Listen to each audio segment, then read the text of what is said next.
पक्के किले के अंदर ही मौजूद था। मैंने तो कलमा भी पढ़ लिया था। उन लोगों ने मेरे सामने स्टेट गन रख दी है, मेरे सामने, जैसे मैं आपसे मुखातिब हूँ इस तरीके से उन्होंने स्टेट मेरे ऊपर गन रखी है। मैंने कलमा तक पढ़ लिया है और कलमा पढ़ने के बाद में फिर उनके कोई ऑफिसर बड़े आ गए थे।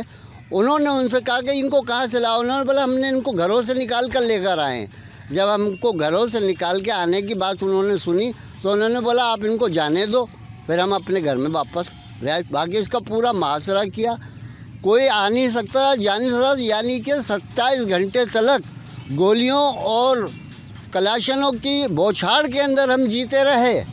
27-28 मई को। अच्छा, हुकूमत किसकी थी उस वक्त? बेनज़ीर। वो भी पाक फ़ौज आई है। जब हमारा ये मुहासरा टूटा और हम लोगों को सांस सुकून का जब मिला है। एक क्या कहना चाहते हैं पाक फ़ौज के लिए तो हम यही कहेंगे कि भाई उन लोगों ने उस वक्त आकर के हम लोगों के साथ जो ताउन किया उसकी तो मिसाल मैं आपको दे ही नहीं सकता हूँ कोई भी, समझे ना। बहरहाल ये है कि उन लोगों ने अपने तौर पे बहुत अच्छा काम किया। उस वक्त हम लोगों के साथ बड़ा कंप्रोमाइज़ किया, बड़ी दिलजोई करी और देखा भी हम लोगों की जानिब। और जो लोग थे उस वक्त ऑपरेशन में इन्वॉल्व उनको यहाँ से निकाल के बाहर किया उन्होंने।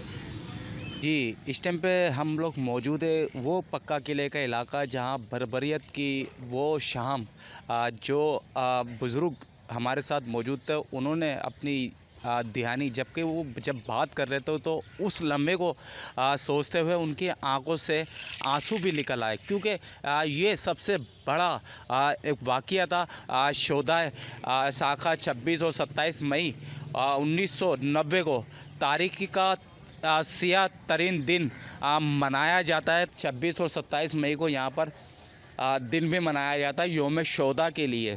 तो ये सियाह तरीन दिन था। हमने वो कवरेज दिखाई है जो आज तक किसी ने नहीं दिखाई चलता टीवी पे।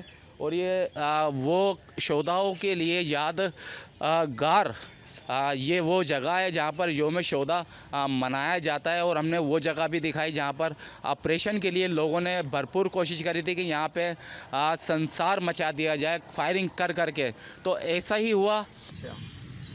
और आप जो मालूम करना चाह रहे हैं वो मैं आपको बता देता हूँ। अभी ये सानिया के अंदर जो पक्का किला शोदा जो पार्क जिस नाम से मंसूब है, ये असल में पार्क नवाब मुजफ्फ़र के नाम से था। अच्छा। उनका 1980 के अंदर जो था वफ़ात पाई थी। अच्छा। उसके बाद में ये 90 के अंदर ये वाक़या पेश हुआ। और ये वो वाक़या है, ये वो अलमनाक वाक़या था यहाँ के पक्के किले का, रिहायशियों के साथ में जुल्म और तशद्दुद और बर्बरियत की। अच्छा। जो मिसाल कहीं पे नहीं मिलेगी जो यहाँ पे हुई है। असल बात ये है, ये वाक़या पेश क्यों आया था? ये असल में किसी ने गलत इन्फॉर्मेशन ऊपर की जानिब दी थी कि पक्के किले के अंदर असलहा बनता है। इस बुनियाद के ऊपर इसको चारों तरफ से मुहासरा करके इसका ऑपरेशन किया गया।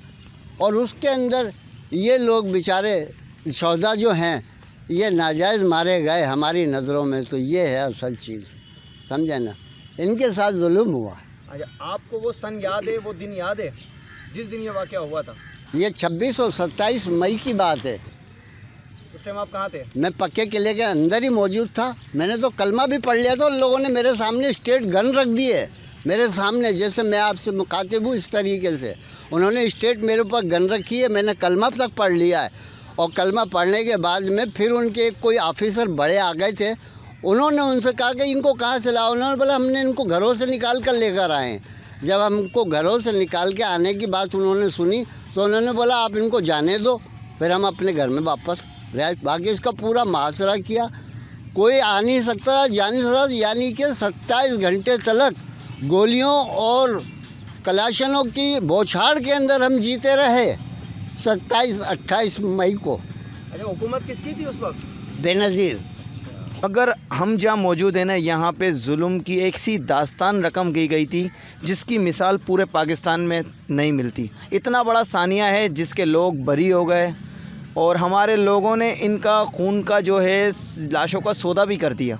ये देख सकते हैं आप लोग शोधाए कब्रिस्तान में मौजूद हैं। यहाँ कभी कोई नहीं आता, यहाँ कोई पुरसाने हाल नहीं है। शोधा के घर वालों को कभी कोई भी, हर जगह दुनिया में जहाँ के शहीद होते हैं उस कौम के लोगों को रिलीफ दिया जाता है, उनके साथ ताउन किया जाता है, उनको इमदाद दी जाती है, उनके सर पे हाथ रखा जाता है। मगर हमारे यहाँ पर देख लें कि ये हो सकता है कि यहाँ तख्ती लगा दी गई है बस, और तख्ती की बात उसको भूल जाते हैं। कभी एक दिन आता है तो याद करते हैं, वरना उनके अपने आते हैं, रोते हैं और चले जाते हैं। ये वो जगह है जहाँ पर औरतों ने कुरान पाक लेके निकली और अपनी इज़्ज़तें पामाल करवाईं अपनी पक्के किले से। हमने तो ये भी, मेरी उम्र नहीं है इतनी, पर मैंने अपने बुज़ुर्गों से ये भी सुना है कि पक्के किले से नीचे छलांगें मारी औरतों ने।